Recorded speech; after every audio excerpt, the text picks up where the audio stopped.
Hello students, मैं robin Gupta आप सबका एक बार फिर स्वागत करता हूं। आज देखिए मैं बता रहा हूं क्लास 12th में जो चैप्टर 6 है उसकी देखिए प्रश्नावली 6.5। अब देखिए क्योंकि थोड़ी लेंथी प्रश्नावली है तो इसके कई पार्ट में मुझे वीडियो करना पड़ेगा, तो इसका पार्ट 5 वीडियो है और ये भाषा वाले क्वेश्चंस मोस्टली मैं ही बता रहा हूं। तो देखिए इसमें जो अगला क्वेश्चन है वो क्वेश्चन नंबर 24।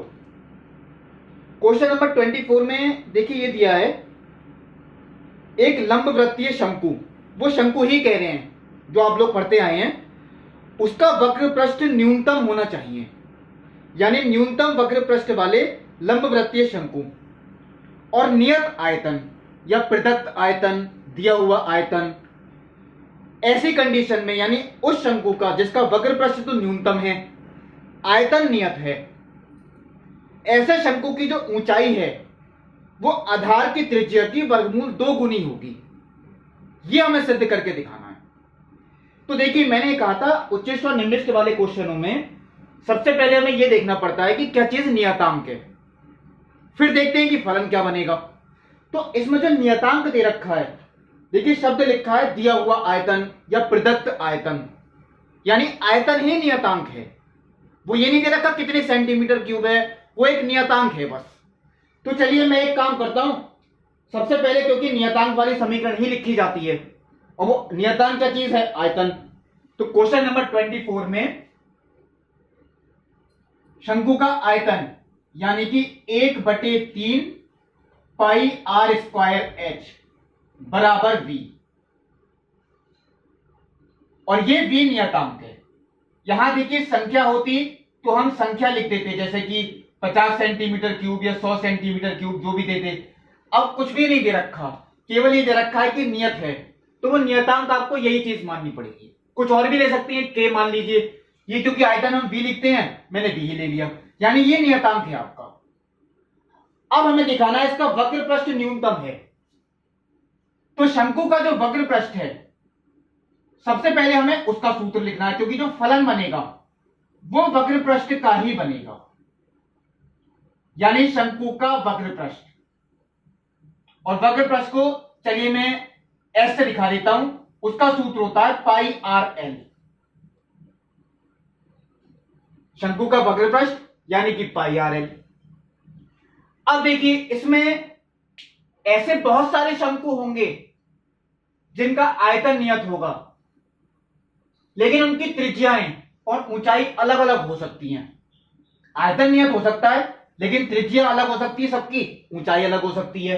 ये दोनों ही चर हैं, यहां पे आर भी चर है और एच भी चर है। यहां तो एच आ ही नहीं रहा, तो चलिए पहले तो यही कोशिश करता हूं यहां पे एच किस तरीके से आ सकता है। तो एच के लिए आप लोग पढ़ चुके हैं, ये एल होती है तिर्यक ऊंचाई, और तिर्यक ऊंचाई का सूत्र होता है वर्गमूल के अंदर r square plus h square. अब देखिए बिल्कुल ठीक, यहां त्रिज्या भी आती है आर और ऊंचाई भी आती है एच, लेकिन ये दोनों ही क्योंकि चर हैं, आर भी बदलेगा एच भी बदलेगा। ऐसे बहुत से शंकु होंगे देखिए जिनकी सबकी त्रिज्याएं अलग होंगी, ऊंचाई भी अलग होगी, लेकिन उनका आयतन वो नियत आ रहा हो, यानी बिल्कुल समान। अब यहां पे क्योंकि दोनों चर हैं तो ये तो अभी हम फलन नहीं मान सकते। फलन तो किसी एक के पदों में होना चाहिए, या तो केवल आर के पदों में हो या केवल एच के पदों में हो।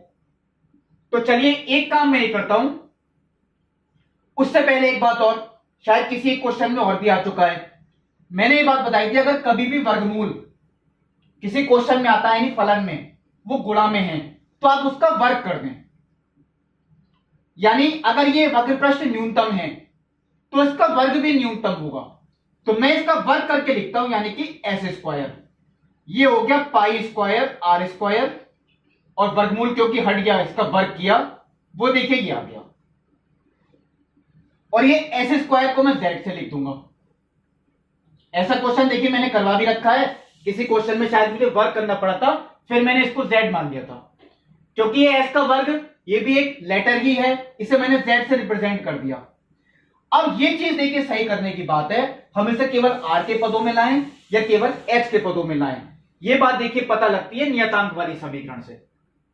हमें किसका मान निकालना ज्यादा आसान है, हम आर स्क्वायर का मान भी निकाल सकते हैं यहां से, क्योंकि यहां भी आर स्क्वायर आ रहा है, यहां भी आर स्क्वायर आ रहा है, तो मैं आर स्क्वायर का मान आसानी से यहां निकाल के यहां रख सकता हूं और मैं केवल एच का मान भी निकाल सकता हूं। लेकिन अब एच का मान निकालेंगे वो यहां रखना है, फिर उसका वर्ग भी करना है। देखिए कुछ भी कर सकते हैं, हम पूरे फलन को किसी एक के पदों में लाएं, या तो केवल त्रिज्या के पदों में लेके आए या केवल ऊंचाई के पदों में लेके आए। तो चलिए मैं पहली बार ऐसा काम कर रहा हूं, मैं आर स्क्वायर का मान अगर यहां से निकालूं, वो देखिए मैं यही लिखता हूं आगे।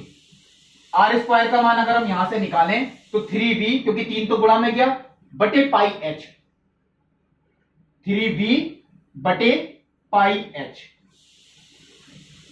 मैं एच का मान भी निकाल सकता हूं, आप लोग खुद प्रैक्टिस करना चाहते हैं आप एच का मान निकाल लीजिए आर के पदों में, यहां रख के देख लीजिए, फलन तब भी ठीक आएगा, बस वो आर के पदों में आएगा। तो देखिए मैं आर स्क्वायर का मान रखता हूं पाई स्क्वायर, आर स्क्वायर का मान देखिए ये रख दिया 3v बटे पाई एच, और फिर यहां पे आर स्क्वायर का मान रख दिया 3v बटे पाई एच प्लस एच स्क्वायर। अब देखिए कम से कम इसमें आर तो नहीं आ रहा कहीं, बाकी चीज आ सकती है 3 और पाई 20, ये सब नियतांक है, यानी फलन केवल एच के पदों में बनेगा। लेकिन ये भी देखिए सही नहीं माना जाएगा, ये मुझे ठीक तरीके से सॉल्व भी करके लिखना है इसमें, क्योंकि कुछ कैंसिल भी हो सकता है। क्या कैंसिल हो रहा है, मैं यहां पे देखिए पाई से पाई कैंसिल कर रहा हूं, एक पाई बचा तो 3 पाई वी, ये देखिए 3 पाई वी, ये सब तो क्योंकि नियतांक है, वी भी नियतांक है, 3 पाई नियतांक है।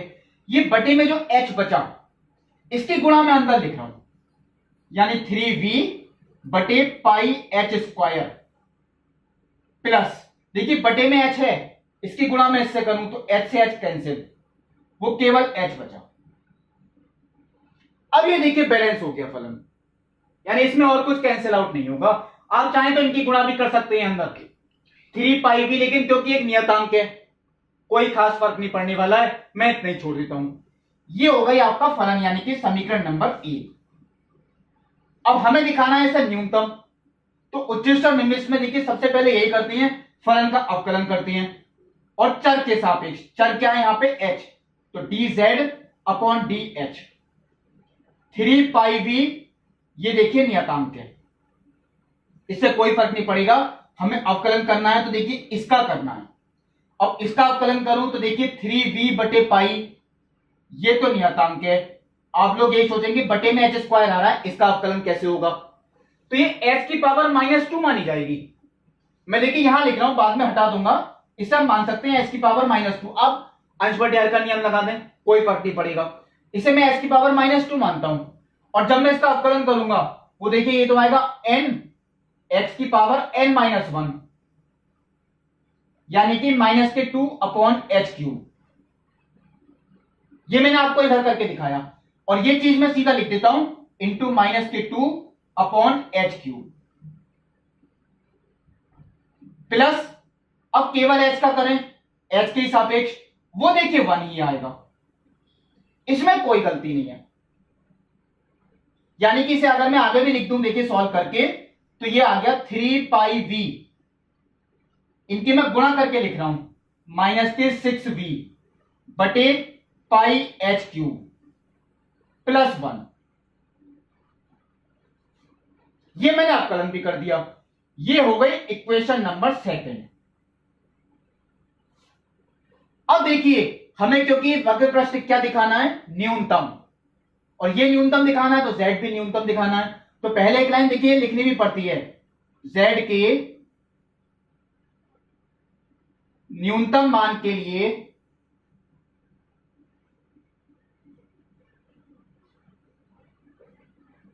dz अपॉन dh बराबर 0, यानी ये जो अवकलन क्या होता है, इसे हमें 0 के इक्वल रखना है, और जब हम ये 0 के इक्वल रखेंगे, चलिए देखिए मैं आगे लिखता हूं, तो ये चीज ये पूरा इक्वल टू 0 रखना है। अब देखिए जब पूरा 0 रखेंगे तो ये तो बटे में चला जाएगा 0 के, कोई फर्क नहीं पड़ेगा, यानी केवल यही चीज हो सकती है 0।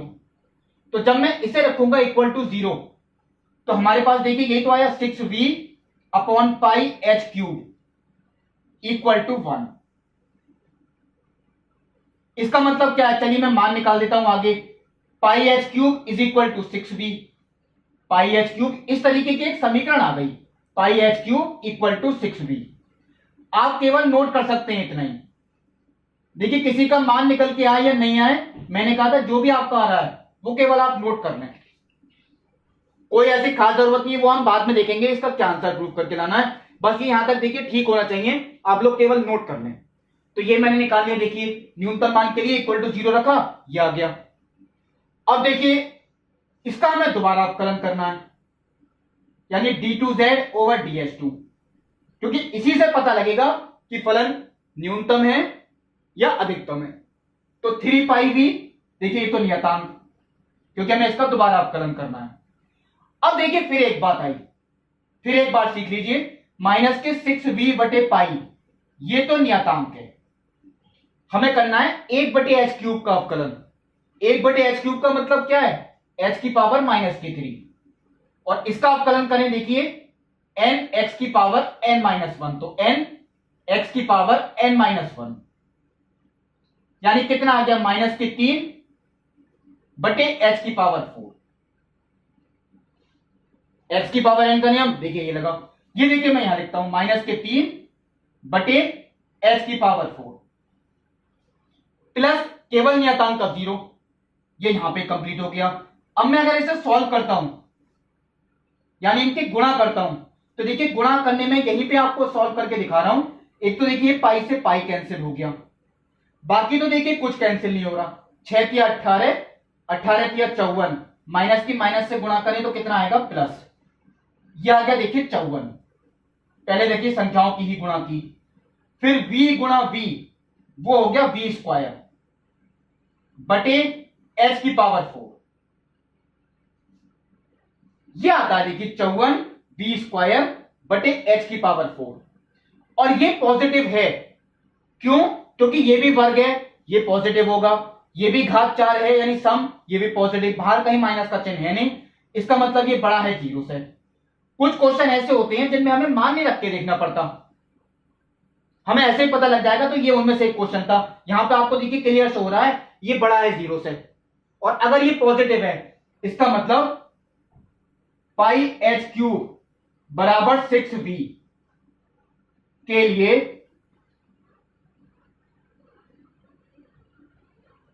z का मान न्यूनतम है।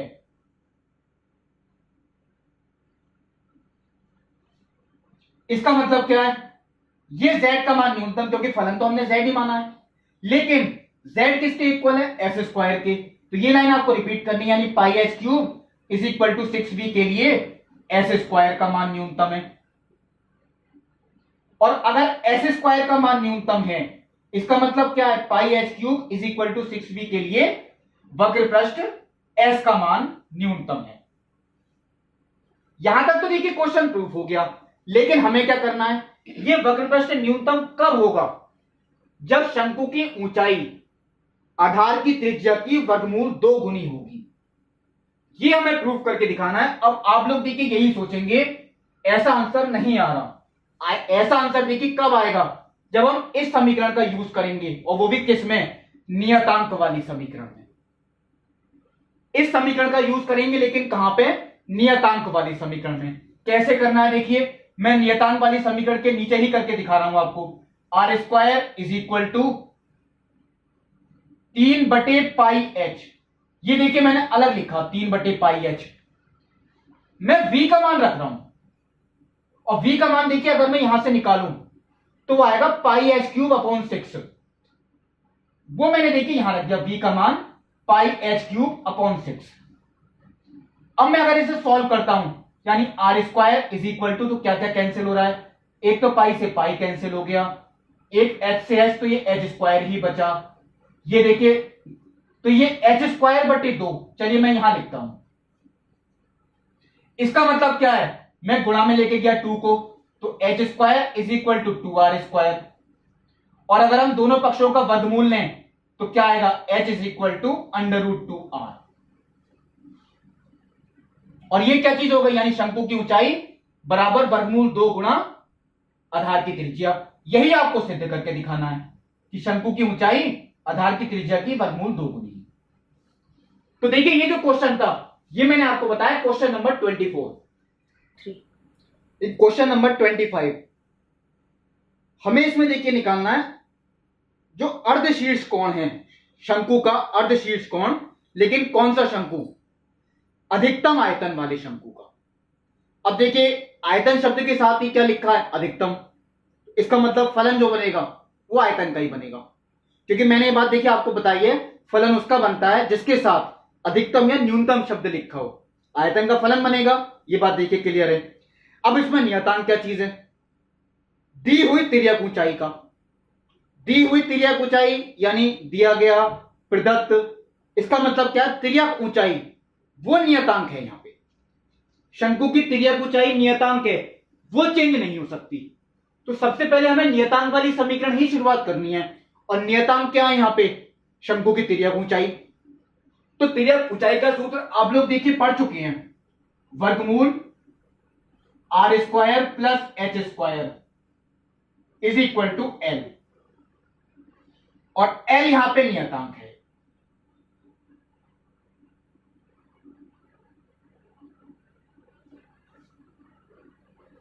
क्योंकि आपको दे रखा है दी हुई तिर्यक ऊंचाई, इसका मतलब तिर्यक ऊंचाई यानी जो एल है ये नियतांक है। अब देखिए फलन जो हमें बनाना है वो किसका बनाना है? आयतन का। तो ये चीज मैं नीचे लिखता हूं, देखिए शंकु का आयतन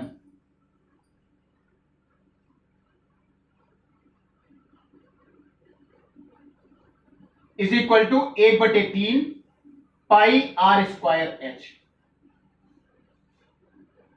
चलिए ये भी मैंने लिख दिया। आयतन को हम किससे दिखाते हैं? v से, वो मैं अगले स्टेप में कर देता हूं। अब ये चलिए पहले एक बार फिर समझाता हूं आपको। ऐसे बहुत से शंकु होंगे जिनकी तिर्यक ऊंचाई l होगी, l कुछ भी हो सकती है संख्या, मान लीजिए 10 सेंटीमीटर, 20, लेकिन सबकी त्रिज्याएं और ऊंचाई अलग अलग होंगी। तो यहां चर जो हैं वो चर त्रिज्या भी है और ऊंचाई भी है। r और h दोनों ही चर हैं, लेकिन हमें जो फलन लाना है वो किसी एक के पदों में लाना है, या तो केवल r के पदों में या केवल h के पदों में। वो कैसे चेंज करें? वो करते हैं नियतांक वाली समीकरण से। अब मैं यहां से मान देखिए कैसे निकालूं, क्योंकि वर्गमूल है तो मुझे वर्गमूल का वर्ग भी करना पड़ेगा। यानी हमारे पास देखिए यही तो आएगा, r square plus h square is equal to l square. Are square plus h square is equal to कितना हो गया? L square. चलिए मैं यहां से वर्गमूल ही हटा देता हूं। ये देखिए आपके सामने फलन बचा, r square plus h square is equal to l square. ये समीकरण है। अब मैं यहां से आर स्क्वायर का मान अगर निकालूं वो आएगा L square minus h square, और वो सीधे रख भी सकते हैं हम, वो आसान भी पड़ेगा। देखिए दोबारा कह रहा हूं, आप उसका मान निकाला करें जिसका यहां पे रखना भी आसान हो और फिर आगे सॉल्व करना भी आसान हो। अगर मैं यहां से एच का मान निकालूंगा वो वर्गमूल में आएगा, फिर हमें वर्क करना पड़ेगा। उससे बेटर ये है हम आर स्क्वायर का मान ही निकाल लें। ये मैं आगे लिखता हूं, देखिए आर स्क्वायर का मान कितना हो गया? L square minus h square. ये मैं रख रहा हूं यहां पर, यानी 1/3 pi l square minus h square into H.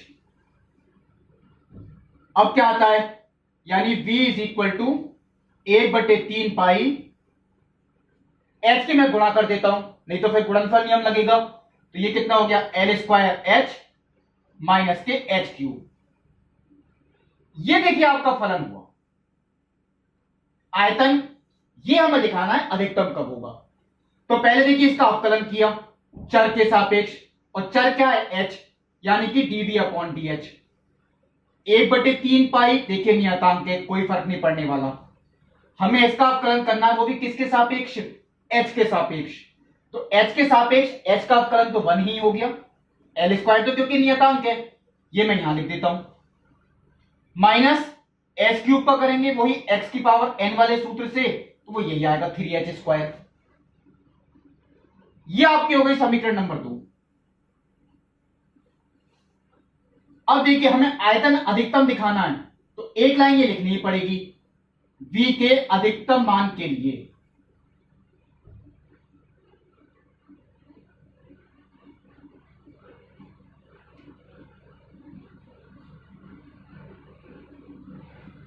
क्या करते हैं? देखिए हर बार बता रहा हूं इसलिए ताकि गलती ना हो। जो भी आपने अवकलन किया उसे 0 के इक्वल रखना होता है,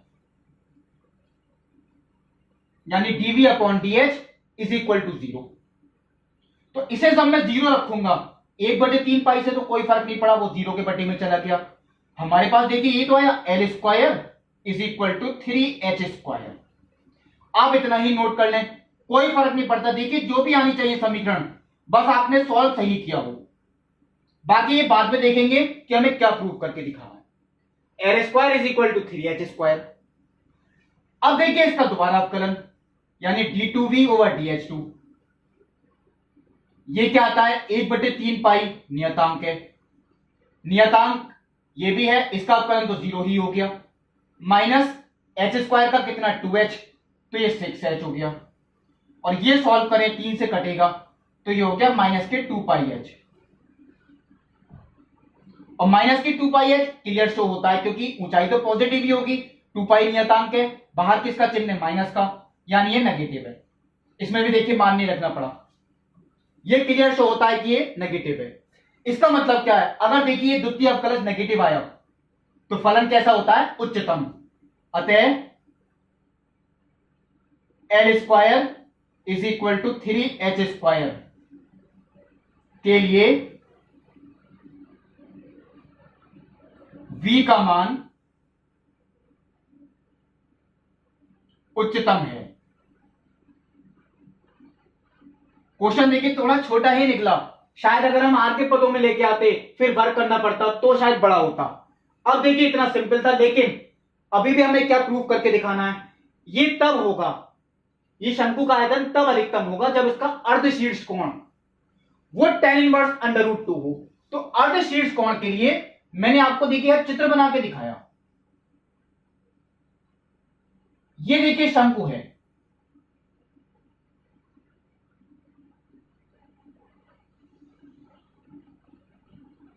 ये शंकु की ऊंचाई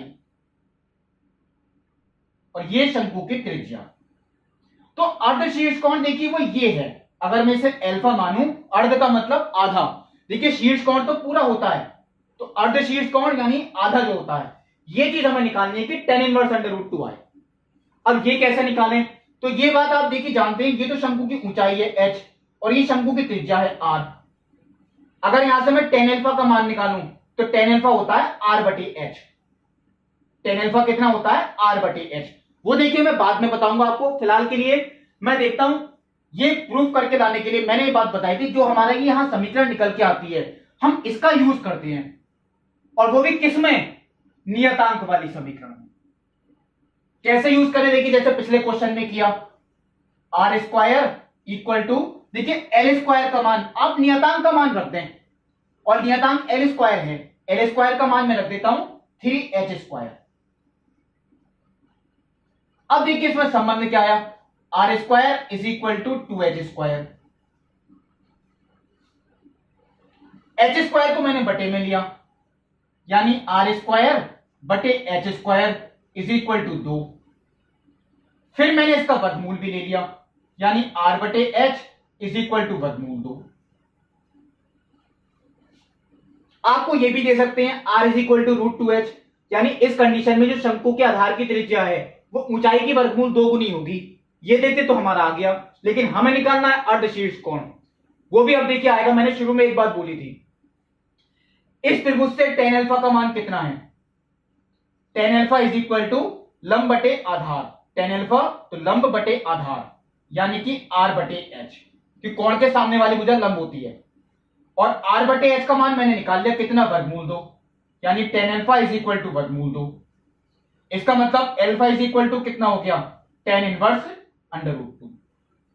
ये देखिए प्रूफ हुआ, यानी शंकु का जो अर्धशीर्ष कोण होगा वो होगा tan इनवर्स √2।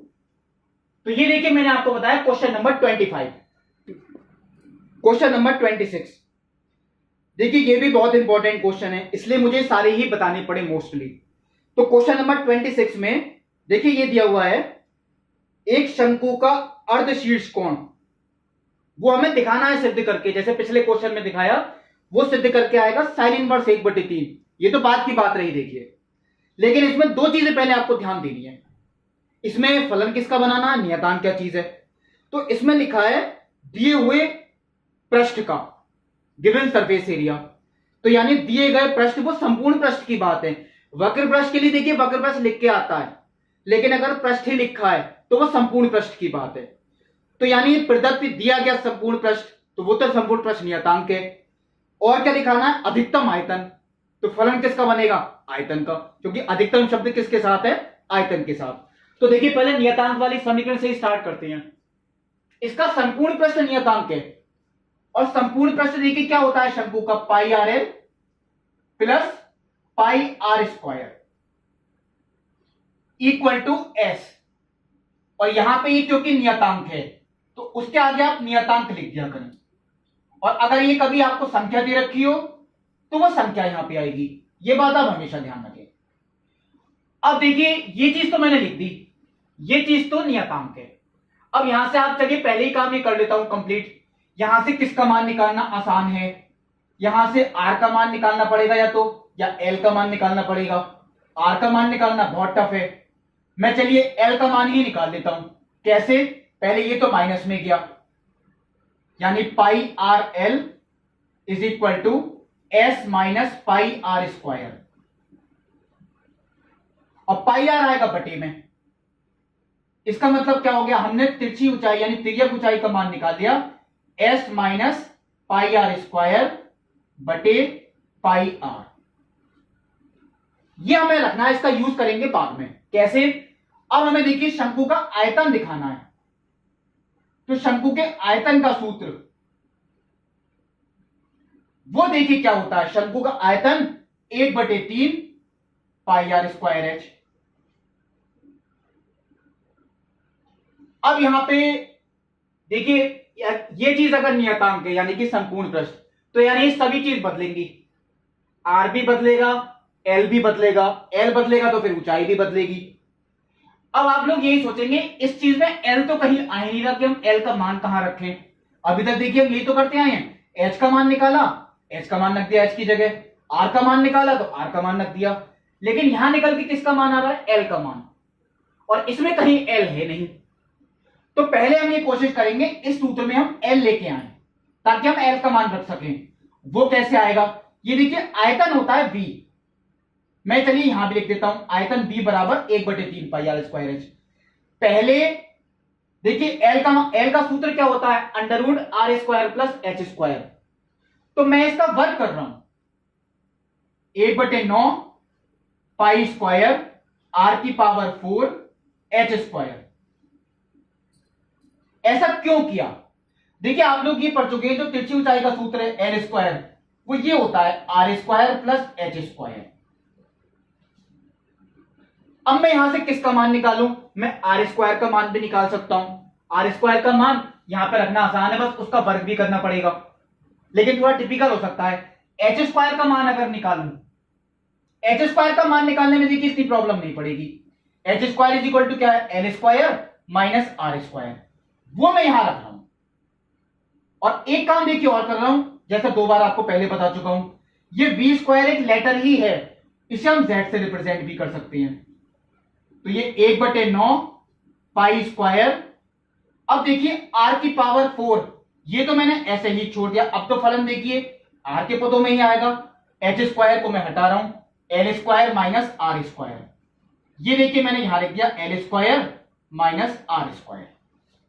लेकिन अभी भी ये फलन नहीं है, मुझे एल का मान देखिए ये रखना पड़ेगा यहां पर, तब फलन सही हो जाएगा। यानी यहां देखिए फलन बनाना ही थोड़ा टिपिकल है।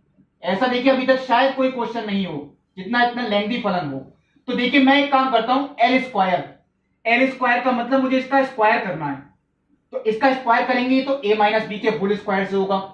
तो मैं देखिए आपके सामने सीधा a माइनस बी का होल स्क्वायर ही करके लिखता हूं, a square plus B square minus 2ab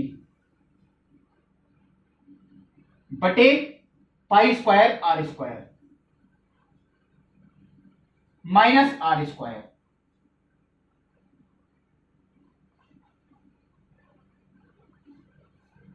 अब इसे कैसे सॉल्व करें? अभी देखिए मुझे एलसीएम भी लेना पड़ेगा, शायद हो सकता है कुछ कैंसिल आउट हो जाए। 1/9 पाई स्क्वायर आर की पावर 4 चलिए मैंने एलसीएम भी लिया, पाई स्क्वायर आर स्क्वायर। तो ये चीज तो देखिए ऐसे ही कॉपी करनी है, s square plus pi square r की power 4 minus 2s pi are square, और इसकी गुणा इससे हो जाएगी आर स्क्वायर से, तो ये कितना हो गया पाई स्क्वायर आर की पावर 4। देखिए बेनिफिट इसका ये मिला, ये चीज कैंसिल हो गई। और क्या कैंसिल होगा वो भी इसी स्टेप में बता रहा हूं, पाई स्क्वायर से पाई स्क्वायर भी कैंसिल हो गया, और ये आर स्क्वायर से आर स्क्वायर भी कैंसिल, आर स्क्वायर बचा यहां पर 1/9 आर स्क्वायर, केवल ये बचा आपका। अब इसमें 1/2 देखिए मैंने बाहर ही रहने दिया, आर स्क्वायर की मैं गुणा कर देता हूं अंदर, तो ये कितना हो गया R square S square minus R square की गुणा करी 2s पाई, आर स्क्वायर की गुणा देखिए करी तो कितना आ गया आर की पावर 4। ये देखिए फलन बना, ये इतना टिपिकल नहीं था। देखिए सॉल्व करना टिपिकल है, लेकिन सॉल्व होके जो आया वो देखिए इतना टिपिकल नहीं है। ये फलन हमें दिखाना है कि अधिकतम कब होगा। तो पहले हम इसका अवकलन करेंगे, किसके सापेक्ष, चर, चर यानी कि आर, एस तो नियतांक है यानी कि dz upon dr 1/9, S square नियतांक है, आर स्क्वायर का तो देखिए 2r हो गया, 2s पाई नियतांक है, आर की पावर 4 का कितना आएगा 4r क्यूब, तो 4 दूनी कितना हो गया 8 s पाई r क्यूब। ये भी देखिए कोई टिपिकल नहीं था, ये मैंने लिख दिया। अब क्या लिखना है, z के अधिकतम मान के लिए, z के महत्तम मान के लिए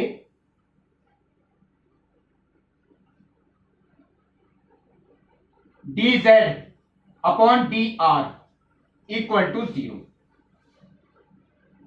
dz upon dr is equal to 0।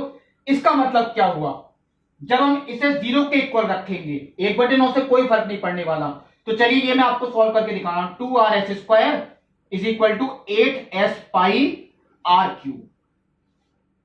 और अब मैं अगर इसे सॉल्व करता हूं, देखिए इसी में ही आपको करके दिखा रहा हूं, एक तो 2 से ये कैंसिल हो गया 4 बार, एक r से r कैंसिल हो गया, r स्क्वायर बचा, और एक s से देखिए s भी कैंसिल हो गया, तो s इक्वल टू देखिए सिंपल सा फलन आया 4 पाई r स्क्वायर। आप केवल जो भी आ रहा है वो केवल नोट कर लें आप, ये आता है देखिए s equal to 4 pi r square.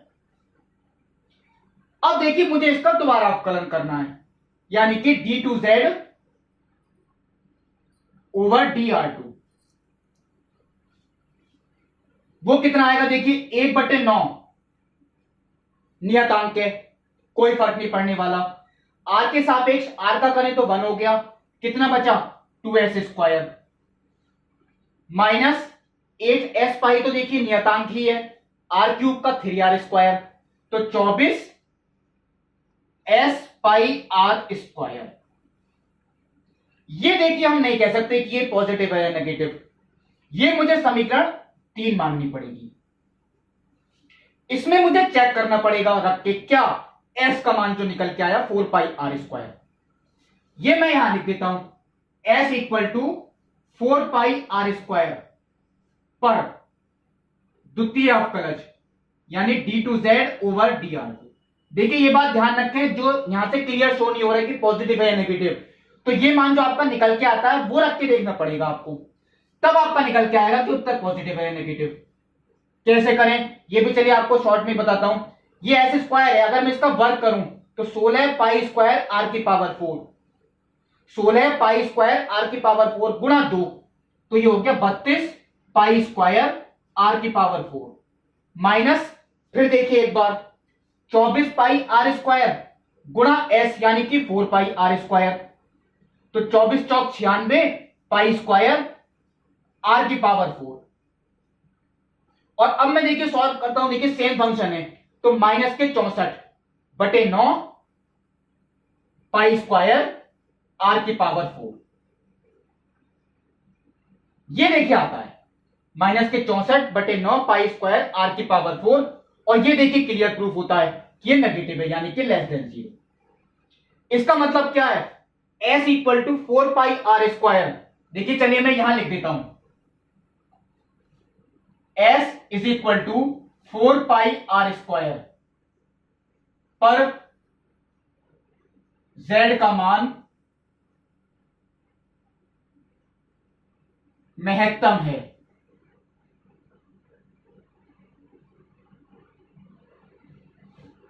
लेकिन हमें z नहीं दिखाना, हमें तो v दिखाना है। z हमने किसे माना है? v² को। इसका मतलब z की जगह मैंने v² लिख दिया, यानी कि v² का मान महत्तम है। और अगर v² का मान महत्तम है तो v का मान भी महत्तम है, यानी कि हमने प्रूव कर दिया कि इसके लिए आयतन v का मान महत्तम है। लेकिन यह बात अभी पूरी प्रूफ नहीं हुई। हमें दिखाना है पिछले क्वेश्चन की तरह शंकु का अर्धशीर्ष कोण, वो साइन इनवर्स 1/3 आएगा। चलिए उसके लिए मैंने यहां शंकु बनाया।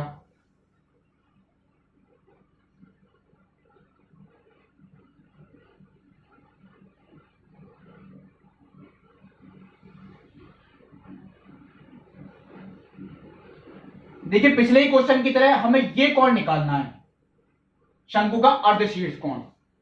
तो उसके लिए मैंने ये कहा था, ये ऊंचाई होती है, ये त्रिज्या, और ये तिरछी ऊंचाई यानी तिर्यक ऊंचाई। तो मैंने कहा था जो हमारा ये समीकरण निकल के आती है s इक्वल टू 4πr², हम इसी का यूज करेंगे। और किसमें? नियतांक वाली समीकरण में। चलिए वो करते हैं हम। क्या चीज? s का मान हमारा कितना आ रहा है? 4πr²। मैं आपको देखिए यही बात बताता हूं, आप नियतांक का मान रख दें जो भी आपका निकल के आया। तो मैंने नियतांक का देखिए मान रख दिया 4πr²। ये माइनस में ले गए, यानी πrl is equal to 3πr²। Solve करते हैं तो देखिए क्या आएगा। एक तो पाई से पाई कैंसिल हो गया, एक r से r कैंसिल हो गया, यानी हमारा आया l is equal to 3r। 3 को हम बटे में लेके आए, l को ले गए इधर बटे में, यानी 1/3 इज इक्वल टू r/l। और r/l लंब बटे कर्ण, यह होता है साइन अल्फा। आप खुद देख लें साइन अल्फा का मान क्या आएगा? लंब बटे कर्ण, यानी कि r/l। तो ये हमारा साइन अल्फा का मान निकल के आया। और यही आपको प्रूव करना है कि जो शंकु का अर्धशीर्ष कोण है वो है साइन इनवर्स 1/3। ये देखिए आपका प्रूफ हुआ। तो चलिए अब मैं आपको अगला क्वेश्चन बताता हूं। देखिए क्वेश्चन नंबर 27, उसमें एक निकालना है, एक वक्र का समीकरण दे रखा है x² is equal to 2y, और वक्र पर एक हमें बिंदु निकालना है जो एक दिए गए बिंदु 0,5 से न्यूनतम दूरी, यानी जितना समीपवर्ती बिंदु निकालना है जो इसके सबसे समीप हो। तो सबसे पहली बात देखिए, मैंने बोर्ड पे भी बना रखा है सिर्फ इसीलिए क्योंकि ये x² is equal to 2y, इसमें देखिए x की पावर 2 है और y की पावर कितनी है? 1। तो ये आप लोग पढ़ चुके हैं। ये चीज परवलय होती है, और ये परवलय बनेगा किधर? देखिए y की पावर 1 है, तो जिसकी पावर 1 होती है ये उस अक्ष की तरफ बनता है। अब इसमें y की पावर 1 है तो देखिए y अक्ष की तरफ बनेगा। ये परवलय मैंने बनाया x² is equal to 2y। अब इस पर हमें एक ऐसा बिंदु चाहिए जो एक दिए गए बिंदु 0,5 से, तो पहले तो देखिए हम यही बात क्लियर हो जाते हैं, 0,5 बिंदु y अक्ष पर ही है, वो कहीं ना कहीं होगा। तो चलिए मैं यहां मानता हूं यहां है 0,5, ये मैं यहां लिख देता हूं। और वक्र पर एक बिंदु हमें निकालना है, वो भी देखिए कहीं ना कहीं होगा, वो चलिए मैं यहां मान लेता हूं। ये बिंदु मैंने मान लिया x,y। तो ये बिंदु देखिए ऐसा होना चाहिए जिसकी दिए गए बिंदु से जो ये दूरी है ये न्यूनतम होनी चाहिए। अब ये बिंदु देखिए एक भी हो सकता है बिंदु, दो भी हो सकते हैं। अब देखिए मैं ऐसा इसलिए सोच रहा हूं, दो, शायद एक बिंदु अगर इधर है यानी पहले चतुर्थांश में, तो एक दूसरे में भी होगा क्योंकि उसकी दूरी इधर से भी इतनी ही होगी। वो आपके आंसर में दोनों ही निकल के आएंगे। तो चलिए पहले तो अब जो फलन बनेगा, ये दूरी आपको न्यूनतम दिखानी है, तो फलन जो बनेगा वो इस दूरी का बनेगा। इस दूरी को अगर मैं d मान लेता हूं तो d जो है वो फलन है। लेकिन अब आप सोचेंगे इसमें नियतांक क्या चीज है, या नियतांक की बात छोड़ें, x और y में जो संबंध निकल के आता है वही नियतांक होता है। वो समीकरण, ये जो बिंदु है देखिए वक्र पर है। पहले तो मैं यही लाइन लिखता हूं जैसे स्पर्श रेखा और अभिलंब की टॉपिक में भी लिखता था, माना वक्र पर बिंदु x, y है, तब अगर ये बिंदु वक्र पर है, इसका मतलब वक्र की समीकरण को संतुष्ट करेगा, यानी जो इसके निर्देशांक हैं वो हम वक्र की समीकरण में रख देते हैं, वही चीज आएगी। x की जगह x रखना है, y की जगह y, यानी x² is equal to 2y। और यही देखिए संबंध वाली समीकरण जो होती है वो यही है, इसे आप नियतांक वाली समीकरण भी मान सकती हैं, x² is equal to 2y। अब आगे का पार्ट आता है, इनकी जो बीच की दूरी है वो हमें दिखानी है न्यूनतम, यानी जो फलन बनेगा वो बनेगा बिंदुओं के बीच की दूरी।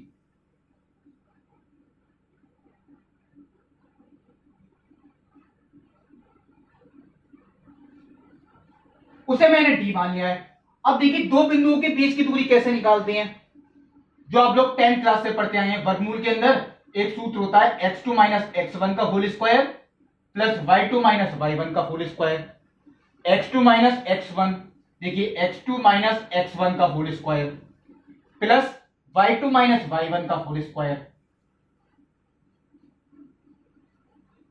लेकिन अब क्योंकि इसमें x और y दोनों हैं और दोनों ही चर हैं, तो हम फलन ये नहीं मान सकते। अभी फलन को या तो मुझे केवल x के पदों में लाना है या केवल y के पदों में लाना है। वो कैसे सॉल्व करें, यानी d इज इक्वल टू, या मैं देखिए वर्ग कर रहा हूं क्योंकि वर्गमूल है, तो मैंने कहा था वर्गमूल का बिल्कुल कभी नहीं करें, उसका जो कि टिपिकली पड़ता है अवकलन।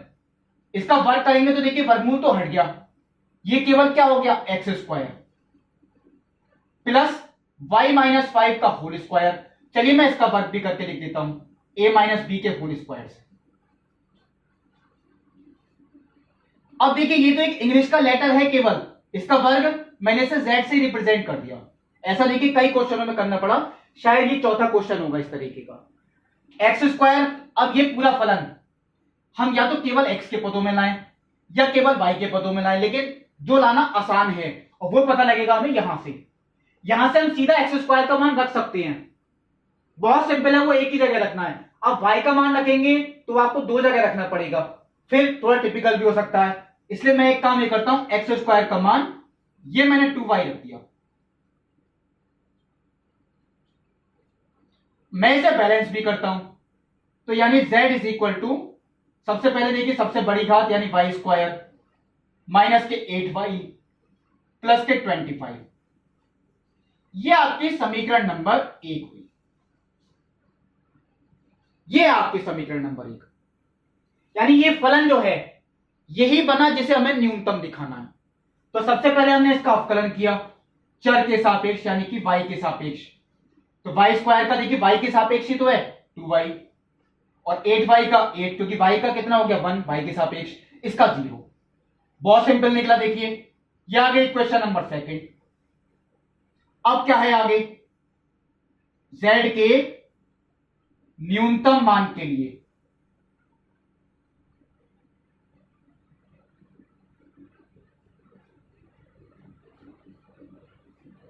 ये बात ध्यान रखें, ये बिंदु देखिए समीपवर्ती होना चाहिए। तो समीपवर्ती का मतलब जो सबसे निकट हो, यानी इनके बीच की दूरी निकटतम यानी न्यूनतम हो। z के न्यूनतम मान के लिए dz अपॉन dy, यानी जो आपका अवकलन करके आता है उसे 0 के इक्वल रखा, यानी ये चीज इक्वल टू 0 रखी। इसका मतलब y इज इक्वल टू देखिए कितना आ गया 4। ये तो बहुत सिंपल था, मैंने ऐसे ही लिख दिया। अब आता है देखिए इसका दोबारा अवकलन,